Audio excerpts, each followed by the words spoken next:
Broadcasting live in front of the famous New York City downtown skyline. It is the Brooklyn Baritone Podcast.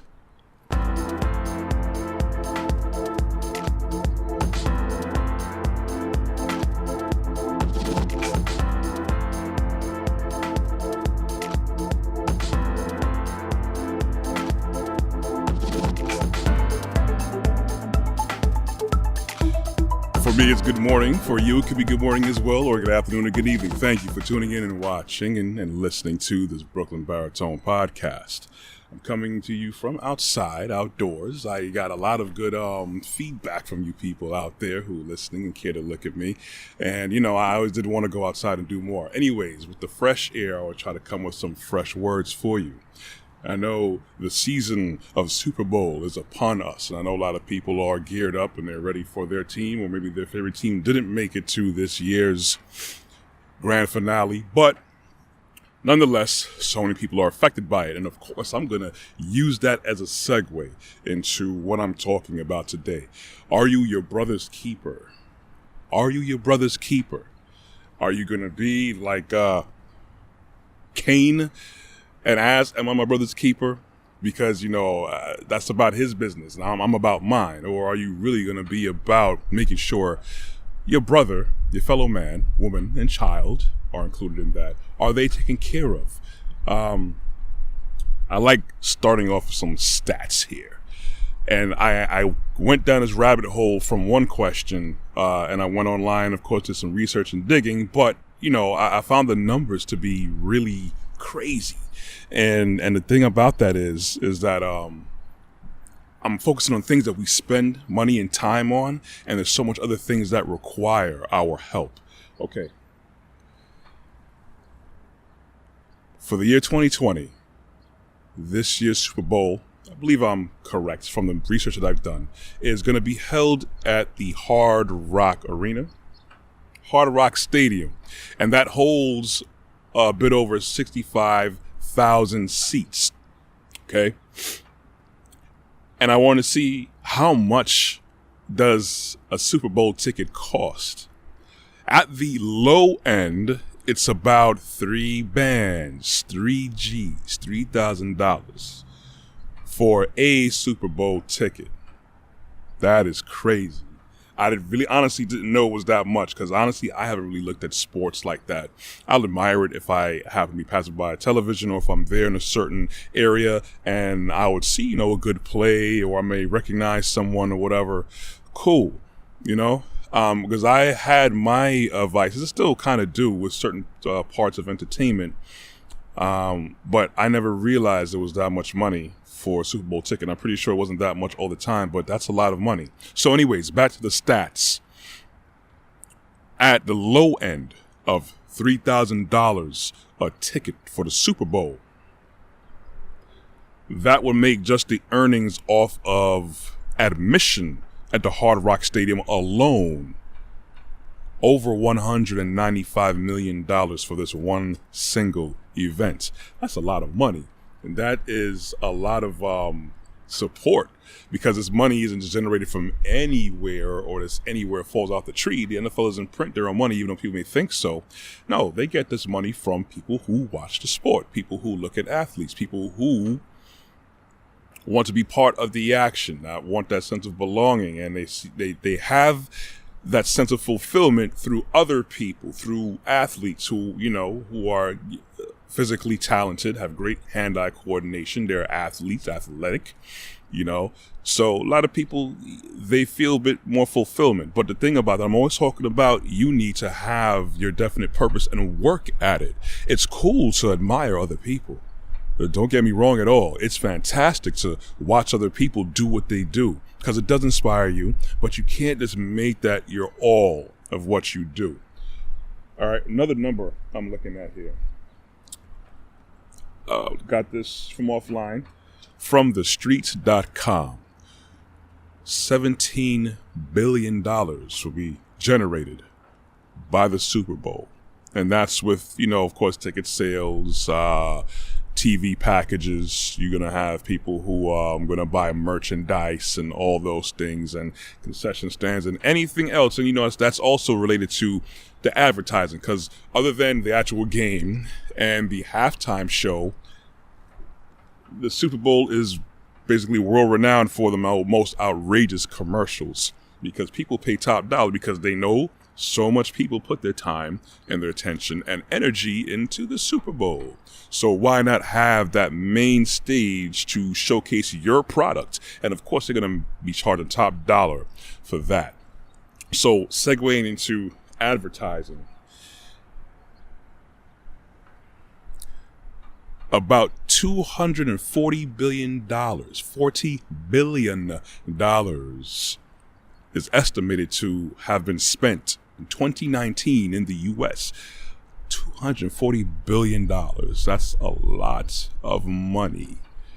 And that's a lot of money and time that's dedicated to capture your attention. That's what advertising is. That's what marketing is. We're going to have to catch someone. Basically what entertainment does too. We're going to have to focus on certain people. We're going to have to make certain colors appealing and appeasing. We're going to have to put certain faces there. We're going to have certain sounds, certain music. All these things go into advertising and marketing. Advertising and marketing is trying to attract and hold and capture your psyche, your mind. Keep your mind focused on what they want to sell you, because there's money to be made. So these guys are willing to spend, this is, not just one company, but altogether estimated $240 billion. That is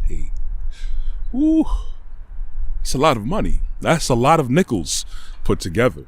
So if they're willing to spend that much, that means that they know altogether that they are standing a good chance to make a whole lot more. And chances are they are, because we're buying a lot of stuff. We buy a lot of things based on the branding. Yes, we do like good quality. We still have that word of mouth. It's like if something is made really good, we're going to utilize it. And if we need it, a lot of things that we do buy that we don't need, and a lot of things that we buy based on the fact that, it looks good, advertising is good, and I guess it's popular enough, that doesn't mean it's good. Anyways, based on just the $240 million that's focused on capturing our minds and attentions, and the $17 billion that's generated from the Super Bowl alone. This is a single event, ladies and gentlemen. Yes, we have football seasons. All these things are factored in to gear up to that one big bang. But that's from the Super Bowl. That's basically still tied to that one single event. I'm going into something I've talked about before too. More fun statistics. Now, with that money and attention spent, we know that we can do it. We can generate the money needed for a cause that we believe in or have faith in, or something that we are just simply interested in doing. Yet and still, there are so many people that do need our help. And help comes in so many ways, shapes, and forms. I'm gonna zoom in again on homelessness. There's a presidential request from 2017. So from 2017 here into 2020, presidential requesting about $17 billion to go towards homelessness. That is a whole lot of money, but that's stretched out over a 3-year period. Now we could figure, we hear a lot of people that say that, if you're homeless, it's your fault, or there are things that, you just got to do and work hard. That's true. That's true in some cases, because some people do squander their chances. They don't make the most of themselves or their lives. But then there's a lot of people, I believe probably as equal or even more people, that are caught up in the gears of this whole socioeconomic structure, where you could have an education, college level education, a bachelor's degree, master's degree, and not make enough to make ends meet. It happens every day.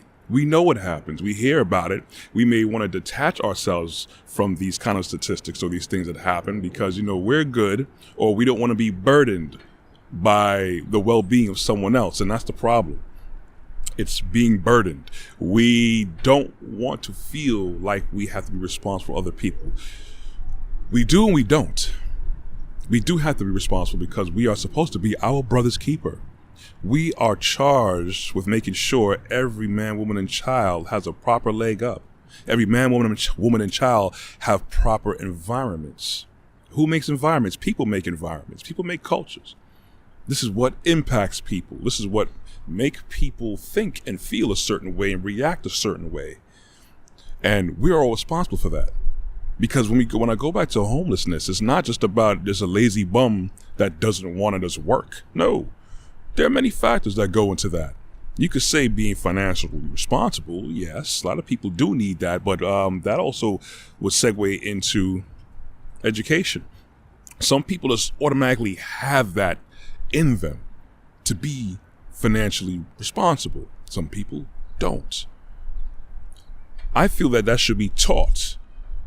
Not just what they call Common Core math and all these things now in a lot of school programs, or the regular basic stuff in history, which is basically a shell of history, what we really, really learn. But life skills, going back to some old stats, again, I'm referring to this, where it's measured that only 1 out of 4 students are actually prepared for life beyond high school.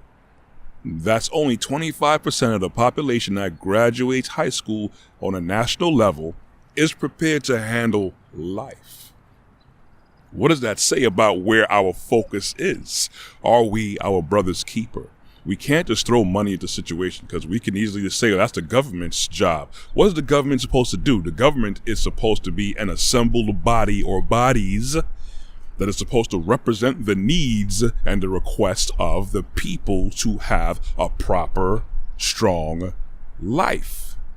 The government is just treated as basically this thing that we put together. Okay, you need money, take our taxes, bill a billing, and do what you do. And if things go wrong, we're just going to blame you. No.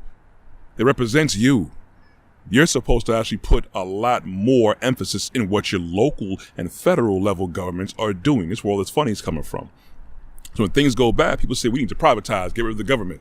You think that's going to be any better? That's going to be a lot worse, a whole lot worse. You could probably join the two, but it's going to have proper management of these things, of these resources. We are supposed to be good stewards of the money and good stewards of everyone around us.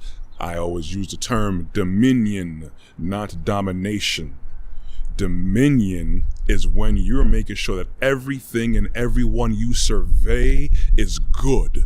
You make sure that everything is good and you do your best to try to make that situation or that person better than they currently are. Whereas we are weaned and we're groomed for domination.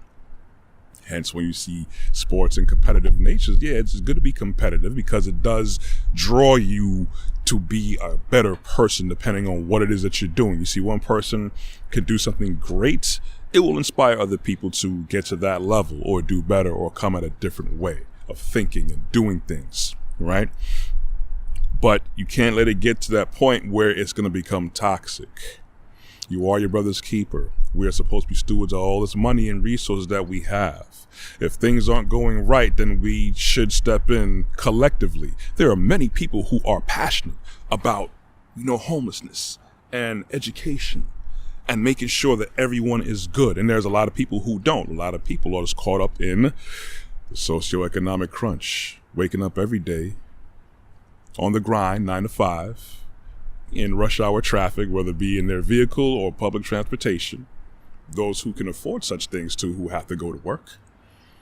And we look for ways out from the stress of having to be obligated to work to get money. And most of us aren't making a lot of money to really honestly be comfortable in doing ventures that they want to do or attaining the different other things that they would like. Probably better house. They probably like to travel more. They probably like to go back to school. It's a struggle for a lot of people out here, and they get caught up in that. So you look for, of course, an escape. What's the escape? Just like ancient Rome did. To distract the people, we are going to have the Colosseum and games. We're going to sacrifice people. We're going to have animals and wild beasts from all corners of the globe. We're going to have gladiators duel to the death. We're going to have chariot races. We are going to entertain the people to keep them distracted.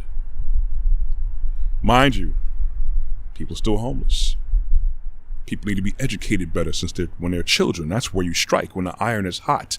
When children are still young and very impressionable, you wean them to have proper standards and habits. You could say that's all up to the parents, but the parents who actually do want to try hard probably have to spend most of their days going to work and the children going to school, where they may not be learning those kind of things and attributes of life.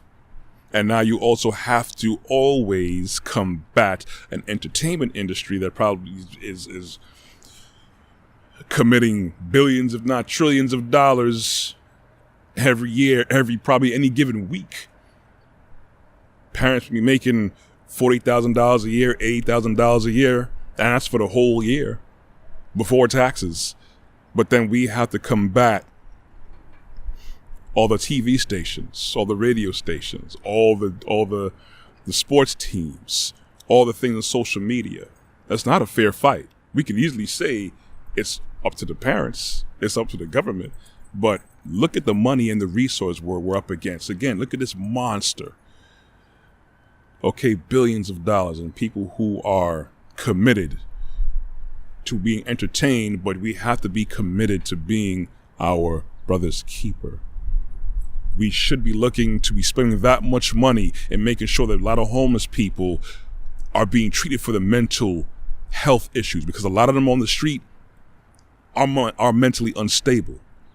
A lot of them on the street maybe just need just that little hand up. You know, this world is cream. Just like Wu-Tang said, cash rules everything around me. And unfortunately, it does. And cash is king, where it should just be used as a tool to help better everything, the way we live, the products that we use, the way that we think, the way that we talk. But we're all over the place, unfortunately. Our brains are scrambled, and when our brains are scrambled, it's very hard for us to really focus on what really, really matters. It's cool that athletes are doing what they do, but really ask yourself, is it really fair that these guys are getting millions of dollars to not even work the whole year around? Meanwhile, we're slaving and grinding away, looking at them enjoy their life. How about we enjoy yours? How about helping more people try to enjoy their life? There's so much people whose dreams have been crushed, and it's not late for them. They still have breath in their body. If you can help. I just use these numbers as a sobering example of when we want to unite for something, we do it. Unfortunately, it's usually for entertainment purposes.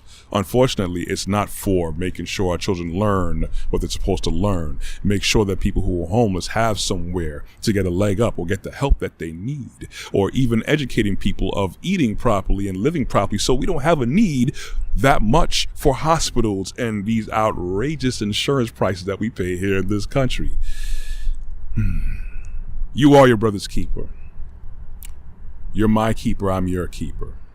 We always could do more to help each other. We always could do more to help ourselves. It's one step at a time. You could enjoy your stuff, but make sure that other people are in a state where they could enjoy it along with you. Life would be so much more sweeter when people could really enjoy life. Anyways, that is all I have for today. Thank you for listening. You could always catch my podcast and other media content on www.brooklynbaritone.com. I am also on YouTube. Check out Brooklyn Baritone on my YouTube channel. I am also on Facebook and Instagram. You can also check me out on the Google Play Store and the iTunes Play Store. All right, everyone, you lovely people. I'm going to enjoy the rest of this crisp day. Walk good, be blessed, love you all. Take care.